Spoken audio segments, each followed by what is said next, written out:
I recently covered this situation where the mangaka of Ganbare Nakamura-kun, that being Syundei, deleted her entire Twitter account after being harassed by the virtue signaling types on social media. Very pathetic behavior. They were crying about how offended they were, and they harassed her on Twitter and on TikTok. She deleted her account. This became big news, of course. A lot of people talked about this, and now we have an update because a lot of Japanese creators are speaking out about this, calling out the Western virtue signaling crowd. Oh, and I should mention, if you're out of the loop on this situation, of course, I just very briefly gave you a TLDR, but I'll also link my prior video on this in the description so you can get all of the context if you missed it. Now we'll move on to the update. I read a story about a BL manga artist receiving threats from overseas. Apparently, the same kind of victimization has already happened multiple times to Japanese manga artists.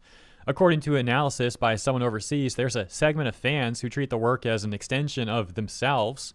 And when the story takes an unwanted turn that clashes with their own morals or preferences, they feel their very identity threatened and lose it completely. An anime adaptation of a manga featuring BL elements has triggered a flood of backlash from overseas, leading the author to delete their account.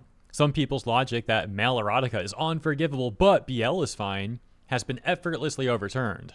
Not a serves you right feeling, but more like I told you so. Imposing woke values like that should never be tolerated. That same Japanese artist then posting this response to an overseas artist that reads, "Artists and authors out there, don't let loud voices pressure you into sanitizing your work. Fiction is a space to explore, not conform. Your voice matters more than their discomfort. Never stop creating. Never stop making art." With the response reading, a heartening call from an overseas artist. It's reassuring to know there are people like this out there, since I've been seeing nothing but some pretty sketchy folks lately. With the spirit of, I did what I wanted, you do what you want too, I'll keep drawing manga and living my life. Another Japanese artist calling out pori-Kkore, the Japanese term for political correctness. The message reading, "Well, for now, the thing I want to tell all you creators is that if you go with the mindset of, let's aim for a global audience, and be careful with expressions that won't get complaints, out of fear of backlash, you'll just end up with something super ordinary. And forcibly suppressing what you really want to do isn't good for your mental health either. On the contrary, if it's not edgy, it won't catch anyone's eye." Here we have a Japanese manga artist leaving a brief message about this that simply says, "Predicting the correctness of the future and drawing manga based on it is impossible for any writer, you know." And another BL manga artist writing, "Why is it only Ganbare Nakamura-kun that's getting trashed this time?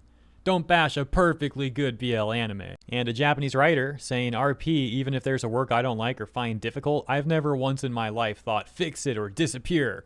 Not even a millimeter of that. So I really don't understand it at all. Everyone equally has the right not to read." Well, yeah, it's because these couch activists care more about being performative online than they do about the media that they allegedly enjoy. Well, let me know what you think about this update to the Ganbare Nakamura-kun situation, and thank you for tuning in. I'll see you guys in the comments and in the next one.